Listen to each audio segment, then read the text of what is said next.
Hello, folks. Welcome to Between Awesome and Disaster. This is your host, Will Carey. I appreciate you tuning in. I hope you are doing well. I hope you are staying safe. I hope amidst the chaos or any of your feelings around the holiday season that you are able to carve out some joy and cheer, maybe look at some pretty lights. I hope you had an excellent Hanukkah. My wife and I had our annual Hanukkah party. Great food was had. Friendship was had. It was a truly great time. I also want to give a huge congratulations to not only my friends in Backdoor Barbecue, that I've been working with for years, but the entire cast of our most recent show, which is called "It's a Totally Rad Life." It was a play that fused 80s elements with the timeless Christmas stories of It's a Wonderful Life and A Christmas Carol. It was a true joy to get to work on and to watch from up in the tech booth at the People's Improv Theater twice. And if you are interested in seeing more shows that I tech at the Pit, I will be doing one more. My last show of the year will be at the Pit that I'm teching December 23rd, 9 p.m. I will be teching for your father and I. Great new group that I've become good buddies with over the last couple months. So check out that at the Pit in NYC on December 23rd at 9 p.m. And we are, as of this recording, we are about a week away from Christmas, which is kind of crazy to think. I feel like this fall has just flown by. Like I feel like I was still biking on the weekends and hanging out by the water in Williamsburg, and then I feel like I blinked, and it is Christmas time. And 2023, while a year of some great music, has thrown me and my friends a lot of personal challenges that, quite frankly, I don't think we deserved. And I'm being vague on purpose, as these are not my stories to tell, but I will say that my heart is with all of my friends. My heart is with all of my friends right now, not just in my immediate circle, but especially with the comedy community as a whole, who is mourning the passing of Kenny DeForest, a truly great stand-up who was hit and killed while riding his bike by a car in Brooklyn. I did not know Kenny as well as I've known other comics in New York. I sadly never got to talk to him on this podcast, and but every interaction I ever had with him was extremely pleasant. And if you look around the tributes that people are posting on social media right now, there is nary a negative word to be spoken of Kenny, because he was that nice of a guy and an incredibly funny comic, and he will be missed, but he will be remembered. And my condolences go out to his family and friends. It is far too often that the brightest amongst us are taken far too early, and it's something that weighs on me, especially, and it's something that my wife and I have talked about, and I'm often reminded of this song by Frank Turner called "Long Live the Queen," which is about the passing of one of his friends, and the chorus that goes, "You'll live to dance another day, you just might have to dance for the two of us, and then later on for one more of us." So if anything, if you are feeling loss at this holiday season, I choose, in my need to find a silver lining, to avoid the pit, the despair pit, which is so, like, feels like it could be omnipresent sometimes. But I choose, the way I try to view loss is to view it as a reminder to really live while you can. And that's what I intend to do in 2024. And I hope that you, the good listeners of this podcast, can keep me honest on that one. Not so much a resolution, not really a list of goals, but just a general attitude set of living, experiencing, having experiences, creating things, what I live for, and I will continue to do that.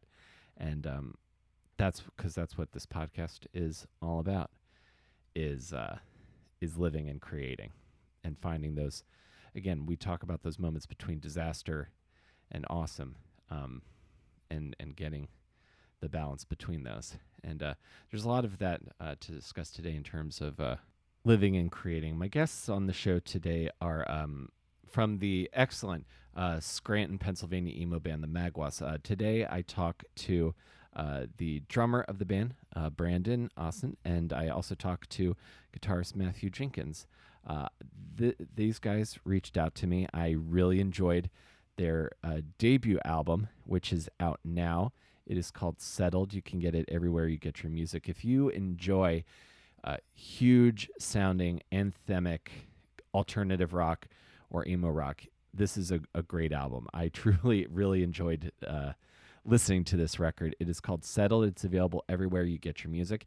And while we're in the holiday season, you should also check out their cover of God Rest Ye Merry Gentlemen. I am a sucker for rock covers of traditional Christmas songs. So I am very much I was very much delighted to listen to this before we go into this conversation. So we're gonna talk about the new album. We're gonna talk about cover band days. I will let you guys know I did have a slight technical mess up on my end, so my audio will sound a slightly different towards the end of this conversation. But this was such a true delight to get to talk to Brandon and Matt, and I think we became we bonded on a lot of different things, and that's one of my favorite things that can occur when I do this podcast. So we're going to get into it today. And if you, again, get the Maguas' new album, Settled, available everywhere you get your music. And you could also check them out at themaguas.com, THEMAGUAS.com, to get tour dates, merch store, get links to where you can check out the album. And let's talk to Brandon and Matty Jenkins of the Maguas.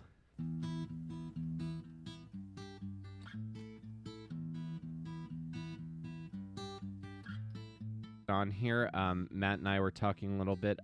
I guess like we were talking a little bit about like bands I've interviewed that have gotten to play in Japan over the years. Wow. Just kind of like I've been to Japan before, but I've never like played there. But the stories I hear are just some of like the most incredible kind of like life-changing like reminders of the magic of music kind of stories. Yeah. Oh yeah. Yeah. Yeah. I've never had that experience, but I've only heard amazing things about it. you know? Yeah, I've heard so many tales about it. I feel like, rock and live music is still really strong out there too. Mm-hmm. Yes, 100%. I was talking a few years ago to Tim from Alistair, and they toured with this really cool Japanese pop punk band called Ella Garden. And he told me this really. Oh, I've heard of them. I think they're awesome. I think they're awesome. He introduced me to them, and he was telling me these like great stories about like going around and like after shows, like going to like noodle restaurants, and then like when it was time to go home, just like everyone just like sobbing in the airport together. I'm like, holy shit! Like those are the kinds of things. Those are the kind of things that I don't know about you, but those are the kind of things about. I would think about when I got my first Stratocaster and was like teaching myself Blink riffs in my bedroom in high school. Absolutely. Dude, I love that. Yeah, that's the dream right there. That is the dream. You know? Absolutely. And I will say, first of all, I feel like this dream should be is like very much on the line for you guys, because the production, well, lots of things. I have a lot of things to say about this new record, Settled. The thing that comes to me the most in terms of listening to the record is I kept thinking of the word, and I'm reading this in your press release, anthemic. Like the sound, like I listen to like tons of bands, but like very few have this like huge expansive sound that you guys captured on this album. And I know you had an excellent producer, but I would love to ask a little bit about some of the conception of of this record. Did you go into studio think with the goal of making this wall to wall like a sonic assault of an album? Yeah. Yeah. Well, It's yeah, Jakes. I mean, you could start with the music side of it. You know, like the. Yeah, well, it's funny because I feel like we never set out, like, it wasn't our goal to be this like emo anthem rock. That's kind of the term we refer to ourselves as, but we kind of became this emo anthem rock band. And I mean, I guess our influences kind of speak to that, you know, like we're huge. Like I love My Chem. Like they're amazing. You know, huge influence there. Brandon, he's got tons of influences. Yeah. But Yeah. Yeah. It's crazy. Like. Oh, I'm sorry. I was just gonna like he talks about My Chem and stuff. It's funny because you kind of grow up on things like that, and then as we've gotten older, like our writing, the history of our band, kind of the writing of our band. So I'll take it back for a second to say, like, so Jenks and I'll often come up with, I'm like the primary like melody lyric writer for the band, despite being the drummer. Kind of the songwriters, yeah. And cool. Jenks he's like the more of the music guy. So he has a studio here locally in Scranton, Pennsylvania, and sitting in it right now. we'll get together often, like at least now it's like once a week and write stuff. But with this record, we set out kind of with these different ideas of, I was at the time listening to a lot of Movements, and then the band loves like bands such as like the Wonder Years, which is more of that pop punk route, you know, the Wonder Years. I'm a big like Real Friends, Knuckle Puck, like all that styling. Mayday Parade's my favorite band, so that's kind of like I guess more so where the maybe anthems come from. I feel like some of the songs have that like that power, but it's weird. It's like Jake said, we never really set out to be this. I don't know. I think our songs just ended up being really sad because I think the content we were writing was really sad. Yeah. Sad and so Brandon is mostly the lyric guy of me and him, and he'll come to me with just the most depressing, saddest lyrics. But Brandon's like a genius because he has the song like exactly what he wants in his head and the melodies and everything already arranged. And he'll come to me, and I'm kind of more of like the producer, music guy, and I'll be like, all right, sing to me, and we'll figure out the key and we'll figure out the vibe. And we just started writing these like massive stadium sad anthemic songs. Exactly. Like, oh, okay. Yeah, you wrote the soundtracks for a lot of depressed people's nights out. I love it. Yeah, that's it. Yeah. I love that. So and this is I'm seeing the relationship here. So this is a good kind of chemistry I'm noting. So like Brandon is like the melody ideas guy, and then like Matt, like I see like your kind of producer brain that kind of comes on in terms of like the shaping of the song. So let me ask you this in terms was there I would love to ask about maybe a song on this album, maybe perhaps one that I think was on the EP as well. So for like a song like Glum, for example, is that a song that was kind of more fully formed, or what was kind of like the process as far as shaping Glum, that? That's a great question. Glum is such an interesting tale, and Brandon's got part of the tale, but I'm going to tell my kind of perspective. Yeah, I want to see where you come in. I'm going to start right from the beginning.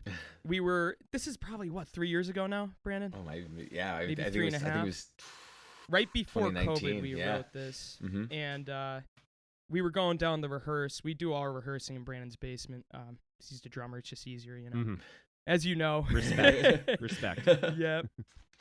So I'm coming down, and I think I beat the other guys to rehearsal by like 20-30 minutes, and Brandon is like, yo, Jenks, I'm working on this this I got this riff in my head, and you just start kind of playing the drums, and I started just instantly writing to it, and everybody kind of just started coming down the stairs, and we were like, yo, check this out, and we had maybe a good minute and a half of where we wanted to go with it, but then like a week later, we got together and fully formed it, you know, kind of worked through it, tracked the drums. I kind of brought my little makeshift studio get up into Brandon's basement.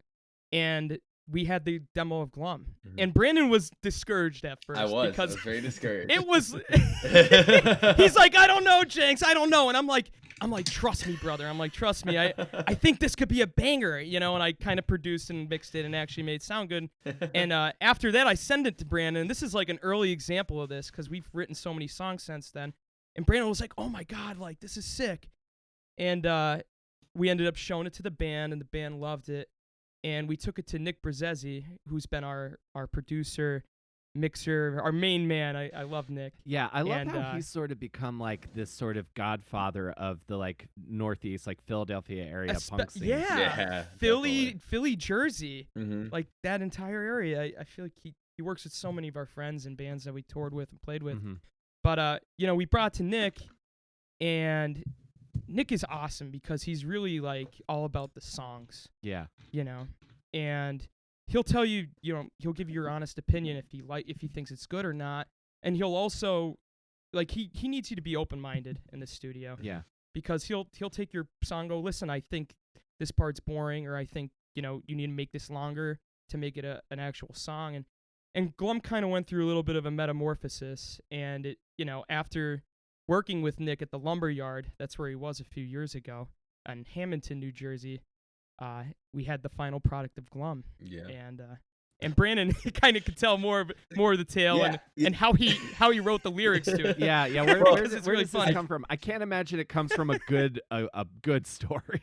You know, it, I think the first part Jake slept out when he talks about why I was so And I discouraged. might have forgot some of that. Yeah. I was so discouraged because so a lot of our demos, because we write together, like, and a lot of our members don't necessarily live like near us anymore. Like we all grew up in the same hometown, but we are kind of like all over the place.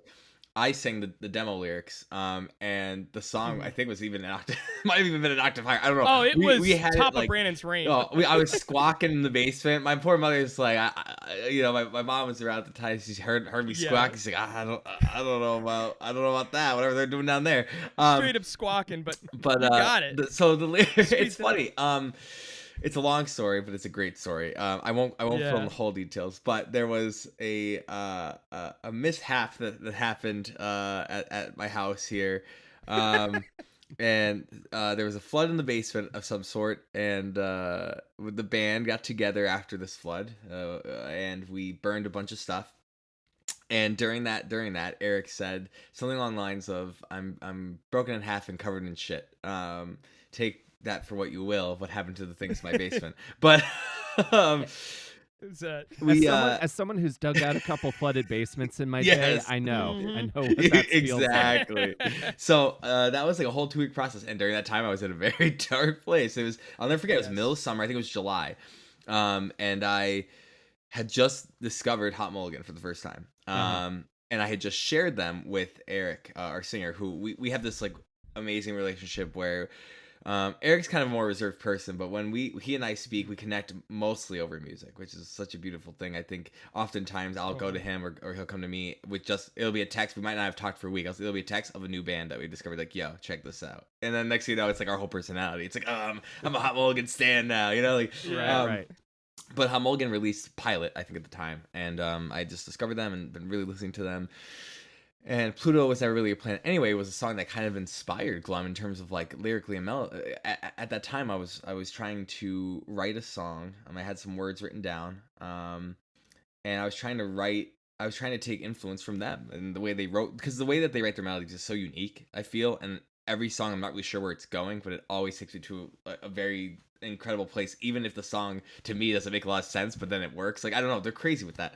And so Glum was written, I'll never forget, it was like 97 degrees, the house had no air conditioning. I was laying on the couch at 2 a.m. writing these lyrics, and lo and behold, Jenkins and I got together, like he said. And at the time too, we as a band, the Maguas, were a cover band. You know, we had some original songs that we had like done like in house, like just trying to get some ideas out there. But it was more of like collaborative, like, okay, I figured it out. But we'd gotten together, and at the time we were playing like Tiger's Jaw, who's the Scranton band originally, and we were playing Charmer, which had this really incredible, like, soft drum, just like very laid back, like ride cymbal snare, and that's kind of where it all formed. Like, I was like, Jenks, like, think Charmer, but we want it to be a little bit more rockin'. And then Jenks wrote that killer like that like riff part. That's where the song started. And that's how it all started. that bridge part. Yeah. And then it kind of went from there. And we actually, when we had finished that first draft demo, it was I think the song was literally 2 minutes long, and I was like, it's perfect. The band got together one time after that and tried to add stuff to it, and we couldn't really figure it out. We just like, nah, like I was like, nah, it just needs to be this. And we get to Nick, and the first thing he said, he goes, okay, so we're gonna make this longer, and here's how we're gonna do it. And that was our it's like, first that's a little taste. short. Yeah, it was our first taste of like Nick coming in and being like, okay, like, let's make this happen. And I don't know, that song today, this very day of this recording, Glum just passed 500,000 streams. Congratulations. And so for us, it's been it's been one hell of a ride, it's one hell of a journey, and we're so thankful that it's connected with so many people. Absolutely. And like as you can see, the lore of it, the story of it is just wow. Like there's so much to unpack. You know, It really is. There absolutely is. Like I've been thinking about this a lot in terms of like what draws people in and what keeps like relationships between artists and the audience going for so long. And I feel like bands in particular, like every band kind of has like a story or like some sort of like the Avengers assembling kind of thing that kind of I feel like brings people into it. Or like I think about Blink a lot. Like they're known so much for like, not only is their music really good, but they're known for their like personas and like the aliens thing and like the Kardashians now. So I love hearing this. And there's something to because usually I would imagine like nowadays like the conventional songwriting wisdom is try to shorten as much as possible and like get to the good parts quickly. So to hear Nick come in with like some great ideas to make it longer with purpose. Is different from what a lot of the conventional wisdom I'm hearing, but that's really sick. Yeah. So Matt, when it comes to the inter-guitarist relationship, because I've played in a few bands with 2 guitarists and a few bands with just one. In terms of like that Weedalili riff, that's such a big part of Glum. Do you find yourself gravitating more towards that style of playing kind of like adding melodies to songs, or are you more like 4 chords and then building the song from there? Yeah, it usually starts at the chords. And I think it's because a lot of the times we have a couple different methods, but a lot of the times me and Brandon will get together and I'm worried, we're really always focused on the structure and the lyrics and the melody first. And then I try to build up the songs as much as possible around the chords and the structure and the composition.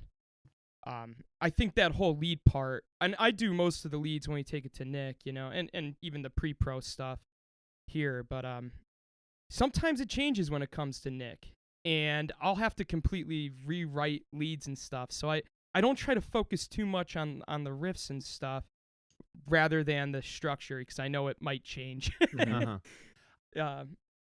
I'll say your approach to leads, especially on this record, really draws me in because there's the leads kind of create like layers to the songs. Yeah, like the leads aren't like your typical like shreddy 80s guitar solo kind of thing, but there's a lot of intricacies and like depth. Like really was catching my ears when I was listening to the album. Yeah. And I mean, I used to be, like, growing up, I was a really huge, like, metal fan. Like, I loved Killswitch Engage and Trivium and, like, the heavier stuff when I was first learning guitar. And I was really trying to master, like, the harder songs, I just kept challenging myself. And I tell everybody, I think I was a better guitarist back then than I am now. Because I was just learning all these insanely hard covers. Like, my right hand was insane. My down-picking hand, it was ridiculous. But now I think it came with working with all these different producers and Nick a lot, where my approach to the leads now is kind of to accentuate the rhythm and kind of add to the layer and the atmosphere of the song. Like, I love those type of leads. Oh yeah, totally. And those kinds of leads are all over this album. How long have you guys known each other? Did you guys know each other before the band? Yeah. I guess I'll take this one. This more so your story. Yeah. So me and the other guys who aren't here, our lead singer actually just had his first kid. Oh, congratulations! So he's a dad now. Amazing. So and the other guys had some stuff come up, they couldn't make it, but no problem. We've been buddies for forever. Mhm. We all went to high school, like entire grade school together. We're all from the same area. Brandon's a year older than everybody, Okay. and I knew of Brandon, but kind of not at a musical level. I was just kind of like, "Hey, what's up, man?" He'd be like, "Yo, what's up?" He's like And, he was a featured extra in like your yeah. And we actually, me and the other guys, jammed together all throughout middle school. You know, we had our middle school band. It was called Fractured Feedback, and we played covers of like, you know, all our Green Day whatever our, and- you know, we were Green Day. Green Day. Dalton's a big like 80s hair metal fan, so we were doing like Judas Priest covers.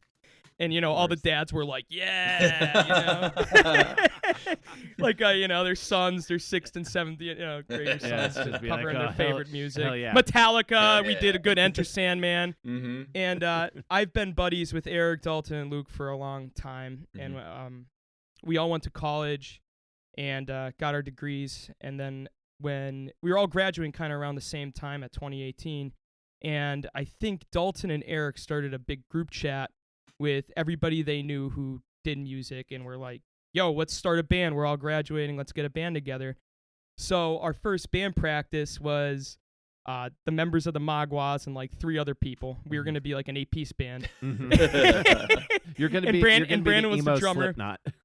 Yeah, that was It was ridiculous. We had like 4 guitarists, Mm-hmm. 2 bassists, and maybe a pianist, and Brandon as a drummer and Eric as a singer.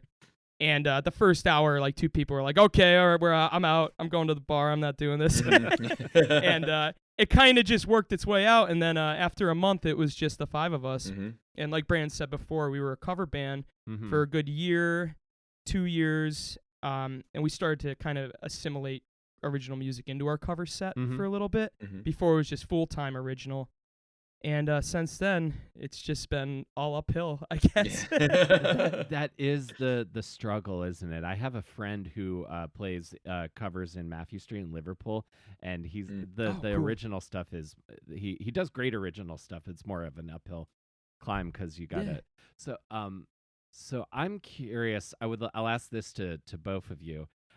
During those cover band days, was there one particular song that was ever came up as a people will want to hear this, but we don't necessarily like that we have to play it? I'm always curious if songs like that come up, because there's got to be stuff that comes up on the radio all the time. that, like, that song sucks, but people are going to want to hear it if we play this 3-hour cover set on Grape Street.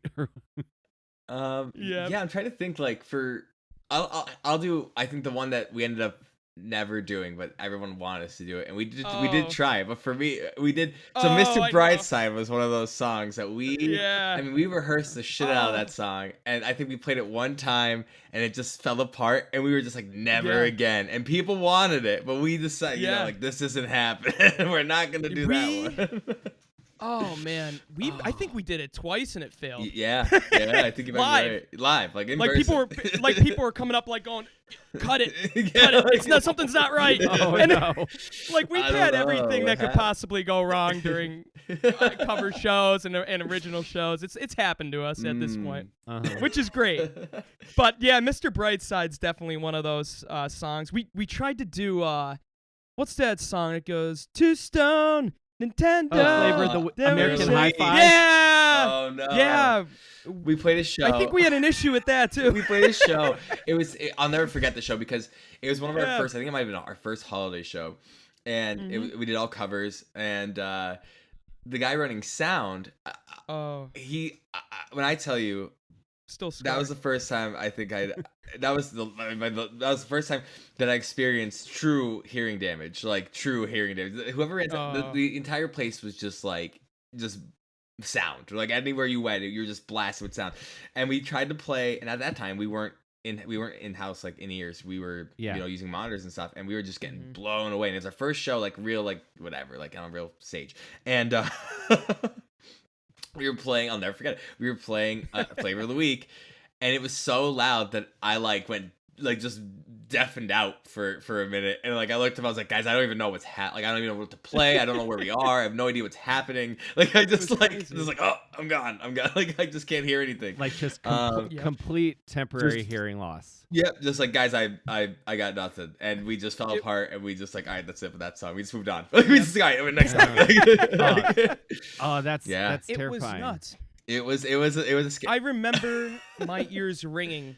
Yeah. And I know this. I think I documented it. I'm like, day 6, my ears are still ringing. I walked around with and I'm with damaged. I walked around with earplugs in my ears for an entire week because it was so bad that like when I would shower, it was like people were hitting me with rocks in my head. Like it was like that painful. And at that time we were so young and like didn't really know how to, I mean, we didn't know, how to wear earplugs, even that simple thing. Like we didn't even know what to do. And it was a 3-hour set. We're getting blasted. I mean, we got destroyed. That could be dangerous. That happened to me one time. I went to Warped Tour, and it was the year the Buzzcocks were on the tour, and Oh, okay. And I wasn't wearing earplugs at shows. I was like early 20s, Invincible or whatever. Yep, exactly. And then and the Buzzcocks were so loud, like much louder than lots of the other bands. And I got up pretty close because sadly, Warped that crowd at Warped Tour didn't know that they could see legends literally right there. So I was pretty close, and I couldn't hear shit for like a good 15 minutes. Everyone was just like, like nothing, no sound. I was like, oh well, I hope this isn't my life now.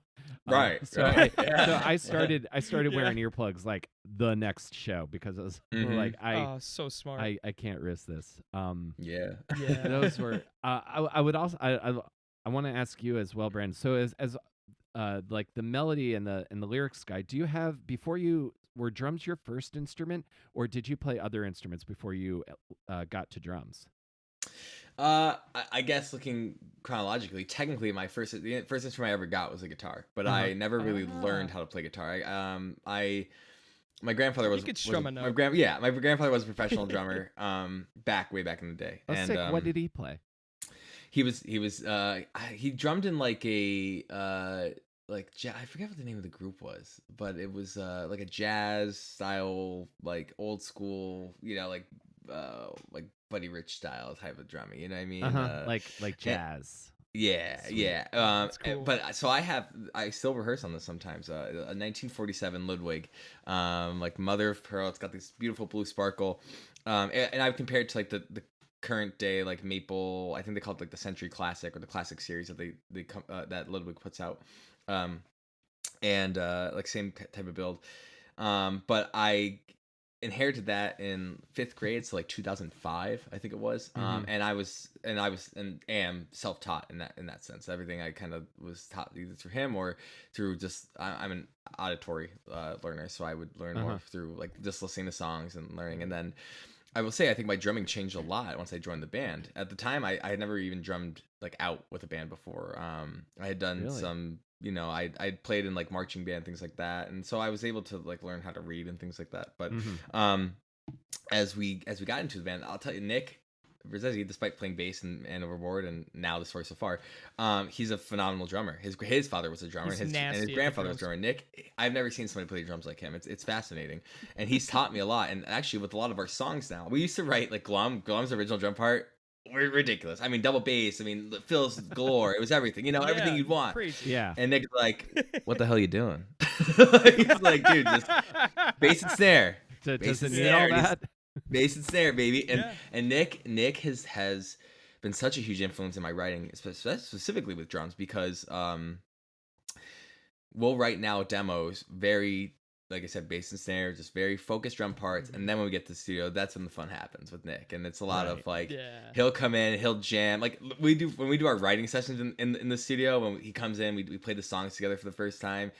Nick sits on the kit and he's like, all right, he's like, now watch. He's like, here's what we're gonna do. And I've learned, and for me, like I struggled a lot in the studio for the first EP.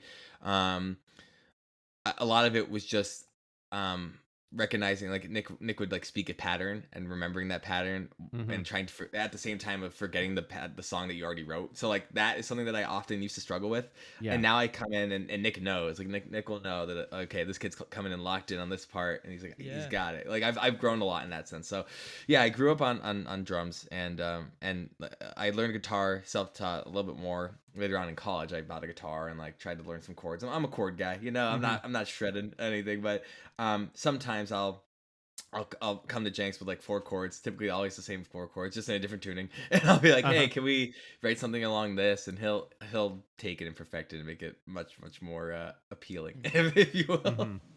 Dude, I feel like drumming in the studio too. I never realized how like hard it is until you actually go to a real studio. The full workout. Like there's a certain way, like he's like, Brandon, hit that snare harder. Come on, man, hit it harder. And Brandon's like, hand is bleeding. And he's like, am I hitting it hard enough? Thighs are bruised, hand is bleeding. I mean, I'm taking clothing off. I don't know what's going on. Guitarist, yeah, you know, you gotta play the guitar right too. But drumming is really, if you've never recorded live drums in a studio, I feel like there's such a learning curve to that, you know. But you're a freaking beast in the studio now. I've learned a lot. You know, I've definitely gotten a lot better at that. But I'm still amazed by those people who come in and they'll track a whole song in one take. Like you watch wild, like you watch Travis Barker play his ridiculous parts and he's like, yeah, one take, like done. Like what? Like, how could you think that? Like how could you, like, especially if you're writing on the go like that? Or his brain, I mean again, we could talk about Travis all day, but he's just like on an entirely different level. But to what you were saying, like when you first get into the studio, it's such like a different goal and process compared to playing live. Like you have to be completely perfect and completely on time and on beat. I remember the first time, like in my first couple little projects, I remember thinking, do I even know how to play? I wrote the song. Do I even know how it goes? It's like you have to completely relearn that process. It's really it's humbling, but like to hear kind of where you're at now, Brandon, it seems like you're really like responded to that and responded to that process. And I have not gotten Nick on the show yet. I've gotten Zach on the show, but like I would love to ask him about this sometimes as well, because I listen to other bands where like producers like will like literally like chop up parts of the song and like rearrange it, like, oh, the intro is now the bridge, and that seems like such an odd way to work. But the way Nick works specifically, and the way with lots of the bands in the Philly, New Jersey area, like he's really like bringing out the best of me. He certainly did on this album for sure. So you're talking about Ludwig parts a little bit. Is there something, and because I know very little about drums, so I'm trying to learn a bit something here. So the way that I might ask Matt, like about like Fender or Gibson or like Tube Screamers, certain kind of pedals, what draws you to like Ludwig drums specifically? Yeah, and it's funny because well, for Ludwig specifically, I think it's more of a nostalgia feel for my grandfather, but also that they were kind of the front runners for a lot of different stylings of drums. I don't know if that makes sense, but so that certain drums are built differently. So it'll depend on the ply of the wood, the edge of the bearing that the drum head sits on, the type of lugs that you use. So one of Ludwig's like rise to fame, and I'm sure they've had multiple stages, but the one that I'm most familiar with is their snare drum, the Acrolite, which started as like a student type drum. It's a fully aluminum, single ply aluminum drum. It's probably on a lot of your favorite records. It's just one of those snare drums that wasn't necessarily made to be, you know, the end all be all, but a lot of people love it because it's just so easy to tune and easy to control. And a lot of our songs on this record are that. And it kind of goes to other drums I play. I play a lot of SJC. I currently have an SJC custom kit. I have an SJC custom snare, and a lot of people I think in our scene play a lot of SJC. I think that they've really cornered that market. If that makes sense. Like, and they've kind of taken over that. You know, we don't go out. I don't see it's rare that I see any Pearl or Ludwig or anything like that. I think out on the road, and I feel like part of that might be because a lot of those bigger more well-known, established companies have kind of really locked in the recording, like the recording sound. Like you go to Right. see in Nick's studio, I record, I think it's on a Pearl Masterclass, or something along those lines, where it's just like, just beautiful. You could tune them perfectly. And also they're probably much more expensive. Like Ludwig's are probably 2,000, 3,000, where you can get a custom SJC for probably $2,000. But and again, the quality is incredible there. I mean, I've nothing but great, wonderful things to say about SJC. But yeah, I don't know. It's interesting because you got like the Gibson and the I don't know, Stratocaster, whatever, I don't know, guitars, but Yeah, no, I saw much Matt also smiling, so it's like I feel like I'm understood here a bit. Yeah, but, yeah. Drums are, I am honestly someone who is later to the game of understanding the difference between the metals and the woods, and I've learned a lot recently about the mixing matching of heads, the mixing matching of woods. I've really fallen into boutique drums. It's kind of like something that I can't afford them, but I look into them a lot and try and like listen, because there's a company that works with Will Yip, Blackwood Drums, and he has his own custom snare drum line that has come out, and they're gorgeous snare drums. But their kit, they have an aluminum kit, all aluminum. The bass drum, all basically what they do is they buy like instead of it being like pieces of aluminum like melded together, it's one singular piece that's then cut out of this way I understand it's like imagine you had a cube of aluminum, and then they kind of cut out of it, so it's just one piece of aluminum. Interesting.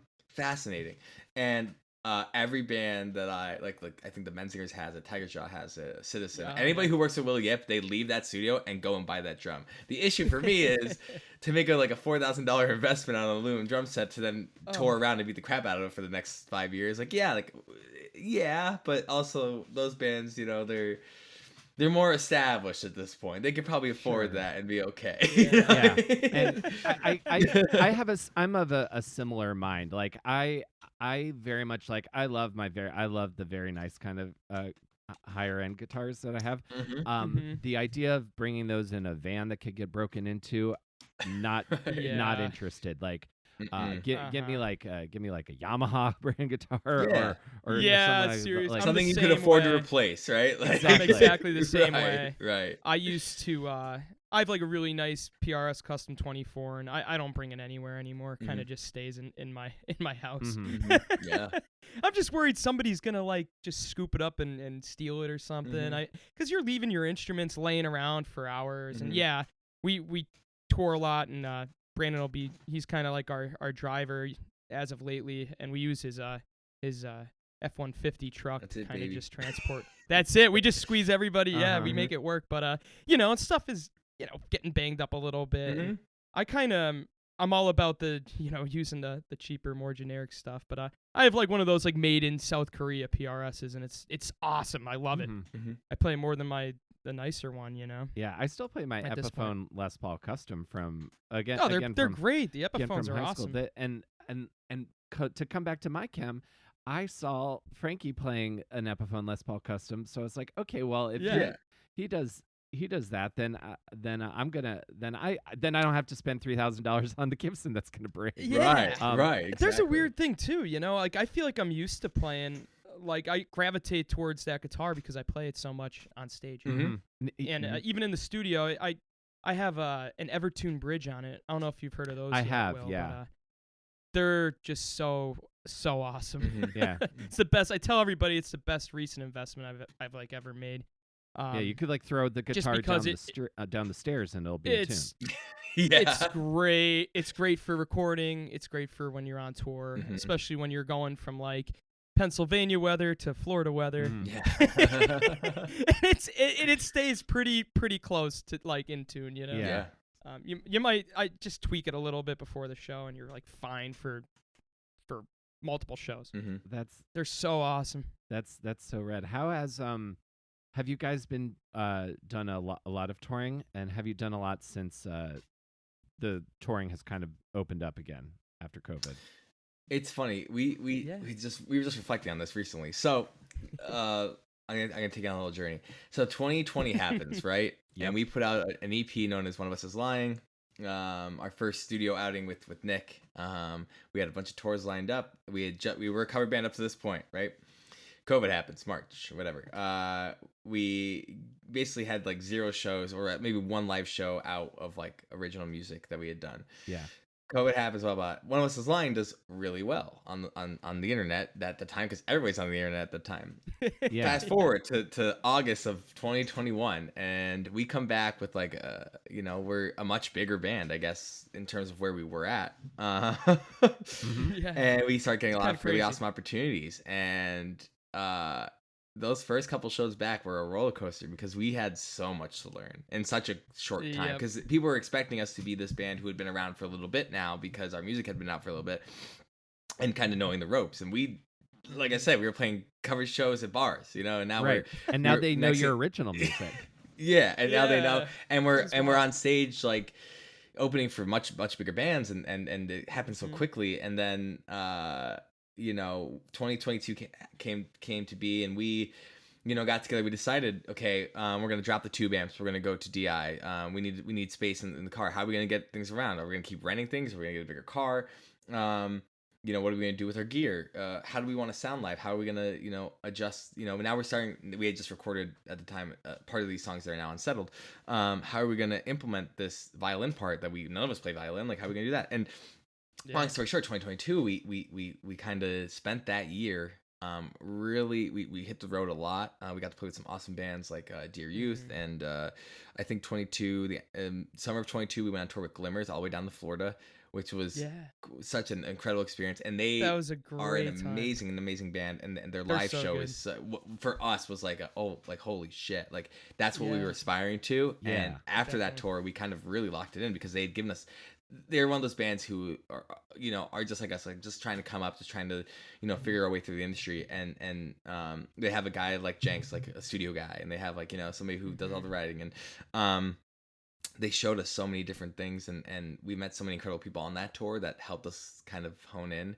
Yeah. And then 23, we really hit the ground running. I think we played upwards of I think our total was like 50 plus shows, 55 shows, which was great for us, Yeah. because we It's a pretty busy year. yeah, it was a Nice. very busy year. And we had to, like, we had one in the summer where we went out on a tour, and then 2 weeks later it was like, okay, back out, we're back out with some other band. We're like, okay, like it was just back to back to back. And now the record's I out, love it though. It's so much fun. and it's incredible. The record's out, and we have plans for 24 to do. We're taking the approach a little bit differently. Obviously, right now we're in this weird state because Eric just had the baby, so Right. and it's the holiday season, which of course you do a holiday show, but it's one of those things where at this time, family comes first, things like that. We totally get that. So we're at a space where, like, okay, moving forward, 24 is going to be an interesting year, because we have a lot of things, I think, that we're planning, a lot of different things we've kind of reached out for and tried to get, like, different festival lineups, things like that. Mhm. So as that all kind of comes ahead with the help of CI too, I think 24 is going to be a very, very exciting year for us. It's we don't have a booking agent still. That's something that we've Yeah. never really done. We're mostly like we book all of our shows. Brandon's And like basically our manager. like Uh-huh. internal He's a manager. And so manager extraordinary. and yeah, so- he's awesome. I am someone, I think our band really falls into this, because we came up in this like cover scene, local area, support your local scene kind of deal. I love the idea of trying to work with bands of variety of sizes and fan bases, and bringing them back home to us, like bringing them to Scranton, Pennsylvania, who is, for a good era had a hotbed of incredible artists that came through, and still, I mean, we still have some wonderful bands here that just maybe not have not broken out into the scene yet, but we had Tiger's Jaw, Title Fight, and Menzingers, and Motionless in White, and Breaking Ben, and like we brought Driveways here, the band Driveways. Yep, I've heard them. In gosh, what was it? Oh, In was May, that and we brought it May, in May, yeah, and the yeah. total through the door. This venue is way too small It was for them. crazy. And it was our hometown show. We brought in 447 people through the door for that Wow. show, Yeah. and it was a So local cool. bar. And I think don't quote me on this. You didn't hear it here, but I'm pretty sure the venue capacity was like 150 maybe.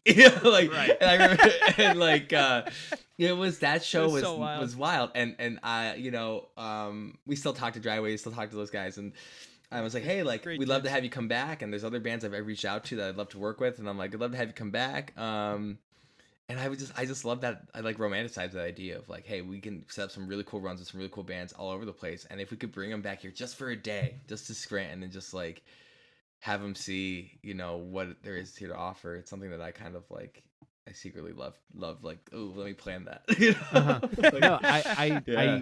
I totally understand it. There's something to when like, because I've been doing comedy for so long also, like when like, oh, this comic I met in Los Angeles, oh, now they know this comic that I started with in Baltimore, and then coming back to Japan, I did a show in Japan where they knew someone that I knew in New York. So like, Get out. yeah, That's Yeah. crazy. like Dude. what other place? It's not like accountants get to have this experience. No, where you're never. just like, it's like, oh, I was Nah. like, oh, you did P&L for this company. I did P&L for this. It's like, it's just, Yeah. like Oh, there's no. just an enthusiasm around it, and like a family kind of. There's like an extended Yeah. family wherever you Yeah. go that I personally like really respond to. So I commend you for the support of the scene, and also to your point, Brendan, like Scranton, another just veritable hotbed of amazing bands. I have a theory that I've proposed to a few folks, because for the longest time, and I'd love to get your thoughts on this, because I feel like for the longest time is Long Island and New Jersey was where like all the great pop punk was happening. Seems like it's Yeah. migrating out to Pennsylvania. I have a feeling that comfortable suburbia boredom breeds that style of music. Like you need that combination of factors. If it was in a city, Yep. you might end up creating like Gorilla Biscuits or Judge, but you need that sort of, Right. you need to be a little outside. It's gotta simmer a little bit. Yeah. Yep. And they Yeah. say for Scranton, I think the only difference is they say Scranton's a sad place to be. That's why we have the emo side of it. You know, It's, people say. That's why we're writing songs like Lum and That's it. Release It Me. rains here all the time. I don't know what's going on. You go anywhere else, it's very sunny. Right. And much like, you know, I went to college in Baltimore, everyone's like, oh, there's the wire reel. I imagine everyone's like, oh, The Office. Yep, that's All it. the time. All the time. Yeah. I love it though, because it's like when we're going on tour, you know, not everybody knows Scranton. I'll be like, oh, I'm from Scranton. Some people, you know, they know The Office, and I'm like, that's right, yeah. And it's a great kind of like icebreaker thing. Yeah, when definitely. you're meeting all these people. I could see it just doing like a video for like the Maguas, you have your poster before you start, and then you just have the Office scene play while you walk on stage. That's it. Oh yeah. What's a place you want to play? Let's keep it to North America. What's a place you want to play that you haven't gotten to yet? Ooh. You know, it's funny. We've checked a lot of those off my list in terms of like our size venues. One that I haven't played that I would like to play, in terms of like our size, probably. What's that one in Massachusetts? Is it the Paladin? Is that? Yes, Is there the a Paladin? Palladium. The Palladium. Yeah. How do you Palladium. say it? That's what it is. Yeah. Yeah, I is don't know how that to it? say it. Oh, Yeah, yeah. but I've seen a lot of bands play there. And it just looks like one of those places that I would love to play. It's just one of those like, oh yeah, it looks like a great spot. That or the there's that Excellency Fest in Michigan. They play at a Masonic Temple, and it's a Oh yeah. it's a packed and usually have a phenomenal bands there. I would love to play like something along those lines, like that, the type of venue where it's a older, you know, building amphitheater type deal. I would love something like that. Yeah. Oh, that's that. I'd love to make it out to the West Coast. That would be kinda Yeah, awesome. yeah. That's one territory we haven't played yet. Mhm. Is the West Coast. So yeah, that I don't know any specific venues. Well- I mean, I've heard of like the whiskey and Right, those come other- back to the hair Troubadour. metal days.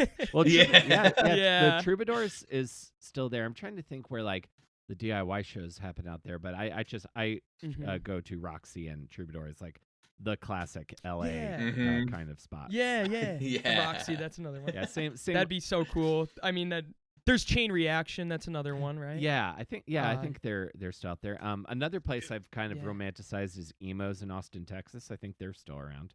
Oh, you know what? I think we had Austin would be. we had worked with somebody from Texas at one point in our career here, Mm-hmm. and we had tried to work on doing some stuff in Texas, and it kind of never really worked out. But I would definitely love to go to Texas. I think that's one of those spots where there's a same. lot of incredible bands coming out of Texas. There's a lot of cool festivals happening down that way too, and like shows.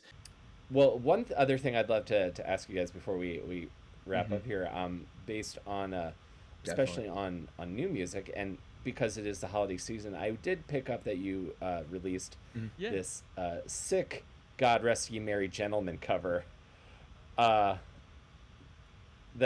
just came out. So I would love to. So I love rock songs of Christmas songs. I love rock. Yeah, let's go. Like I'm a huge Trans-Siberian Orchestra person. So I would love to ask you a little bit about the arranging process or of tackling on this Me too. song. Like, how do you take this traditional song and make it sound like you guys?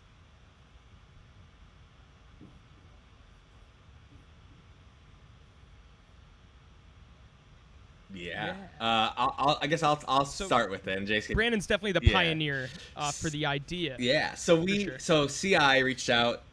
CI really well known for their record with August Burns Rag, August Burns Winter, that kind of jazz. They work and still do that stuff. They reached out back in the summer, like, hey, I know we have the record coming out in November. Can we do a Christmas song? And I was like, yeah. The band's always like, yeah, sure, why not? And so I'll never forget. It was the day I was supposed to go to Jenkins to write it, and I was sitting at work, and I started coming up with this melody of "God Rest Ye Merry Gentlemen." It's that opening line of the softer, like "God Rest Ye," like very like Mike Hemi, like kind of almost speaking into the mic. And I was like, yo, I think we got something. But I also had this thought, and I said this to Jenks Slayer, where I asked the record label, I was like, hey, like, what if we do "God Rest Ye Merry Gentlemen"? And they were like, we already did that with August Burns. I go, you know, like, I don't know. I had this cool idea. I don't know. And I go to Jenks, I guess we're not going to do it. We'll have to find something else to do. And Jenks is actually what he's like, let's just do it. Let's just see what happens, right? And he'll get into the music side of it. But we write it, and we just happened to finish it. And the label had called us, like, right at that moment, not really knowing what we were up to. And they're like, what are you up to? I was like, oh, you know, we actually just finished doing this Christmas song, blah, blah. And we sent it to them, and they were like... their response was just one text. It was, "Oh, my tidings." They loved it. They absolutely loved it. It was quite a process, but the music that was mostly Jenks. I think the only thing I really was focused on was the that intro line of like the clicking of the rim, and like just like a lower hi-hat driving kind of thing. But after, I mean, the music kind of came to Jenks on that. Yeah. Well, it's funny because it's such a melodic, dark song that it works. It kind of worked out perfectly, and I know why Brandon picked it, you know. But for me, like, it's amazing how, because really, I'm looking at Brandon. He's like, all right, let's start with the intro, the whole da-na-na-na-na-na-na. And he had the whole idea of, all right, let's go soft and make it like emo, like whispery, and then kick it in. As Brandon always does. But I was amazed how easy it all came together. I was like, wow, I could do the bass line and have that follow the da-na-na-na-na. And I just layered out the yin-yang, layered as much guitar as I possibly could. Yeah. You know, like I'm like, let's make this ridiculous. Let's add strings, let's add organs, let's add pianos, let's add, I did a Christmas song, a country Christmas song like 2 years ago. And he actually had jingle bells. I don't even own a pair of jingle bells. So I just ripped the bells I did in that song and kind of quantized them, and it all came together beautifully. It did. It really. You know, I love the part where we do the. You know, one of my crazy ideas was like, Jenks, what if we like opened it with a choir of men? So like when it opens, it's just Jenks and I in like 5 different octaves, just like singing it all over the place. It's like because they wanted, the label had, their only request was like, make it you. But let's try and see if we can do something a little whimsical. And, like, we don't ever do whimsical. Like, that's just not, like, a real house in terms of, like, whatever. And like, the jingle bells, all that stuff, it was a blast to make. It sounds great. Yeah, it was fun. It came together pretty fast. I love the way it came together. Everything that I love about the original song as well. It just has that sort of Maguas qualities to it. So that's really cool to have this. Again, I cannot overstate how much I love rock Christmas songs. So it's super sick. So the new record's out now. Oh, that's awesome. What can you tell us about these plans for 2024? What's on any other plans for the next year?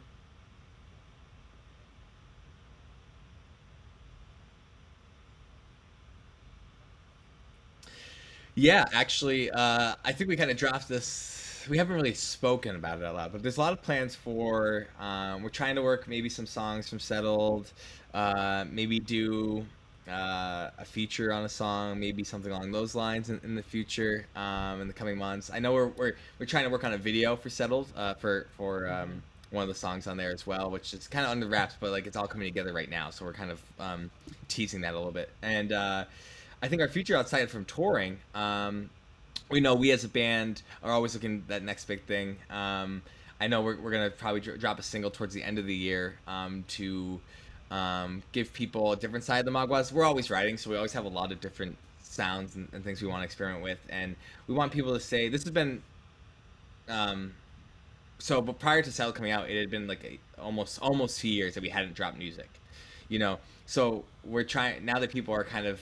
are like, oh my god, like the Maguas are doing it, like they got a record, they got this. We're trying to really showcase ourselves and keep that attention as we grow and kind of come up now with CI. It's a beautiful relationship. It's something that I really look forward to exploring more in 2024, and I think that we'll be doing that through music and through playing and through some other cool stuff too. I know we had a lot of discussions about trying to do some things with CI and maybe some other record label stores, because CI has a record store in Lancaster, PA, and there's some other ones in Jersey and New York City where I think I would personally love to go out and kind of do one of those old school, like, I think of state champs and Source of Far who would go to these record stores and just play in the store and sell the record, just meet people. Like, that is something that you don't see happen anymore. Maybe it's not logistically feasible, but for us, like, I would love to just go out and meet more people. Dude, that would be and awesome. play for people and just show our passion for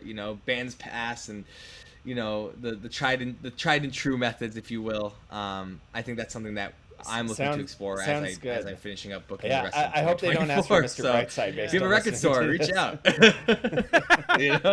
We'll be there. That's it.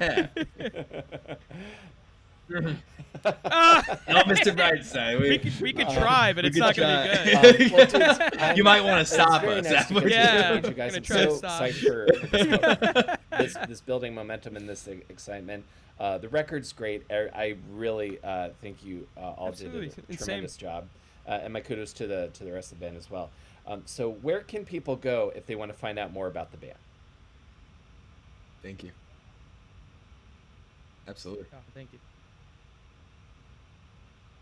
Yeah, so we're on all social media. All you have to do is @the Maguas, THEMAGUAS.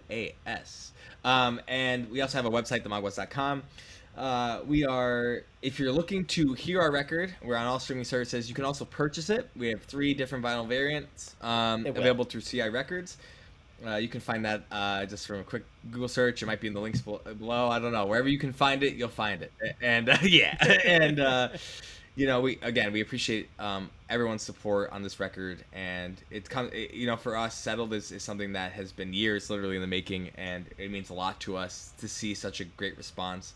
And for the holiday season, happy holidays everybody, and thank you for streaming the Christmas song. God rest you is Dude, was a personal favorite of mine, great. so I'm very excited to see people sick vibing with it mailing as well. list for my favorite Japanese punk bands, Absolutely. since to bring this even more full circle. So I'll get that to you, and great chatting with you guys, and good luck in 2024. Perfect. Yes, please do. Oh, awesome. Yes.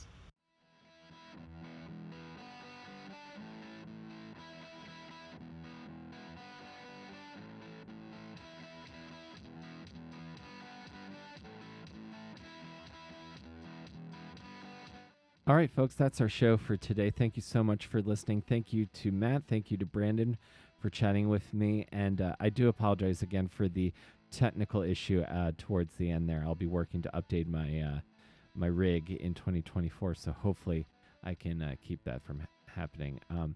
That was a wonderful conversation. I cannot wait to share favorite music with those guys and to see them next time they come through town. Folks, that's our show for today. If you enjoyed this, you can listen to the Maguas' new album, Settled, everywhere you get your music, as well as their cover of God Rest Ye Merry Gentlemen. If you enjoyed this podcast and think you know a friend who would enjoy it as well, you can send them to awesomedisaster.com. Everything related to me and what I do is there. We are on Apple Podcasts and Spotify. If you want to give us a subscribe and hit follow, tell a friend about the show to help us please the almighty algorithm. I am at WillCarry23 on Instagram and on Threads, and at Comic Will Carry on TikTok. And if you want to go a little bit further in support of the show, you can check out our merch store as well as our Patreon. Links to those are also at awesomedisaster.com. And take some time to be kind to yourself this holiday season. And if there is dark and if there is hurt in your heart, I genuinely do think that this is a pretty magical time of year. So make time to feel it. And even if it's just looking at some lights and taking a deep breath in some cold air, do that for yourself, because you are worth it. And I will talk to you guys again one more time before the end of the year. And we go on a little bit of a hiatus, which I will have some re-releases for you during that time. So thank you all again so much for being here. And I will see you next time between Awesome and Disaster. Get vaxxed and boosted. And Merry Christmas, everybody.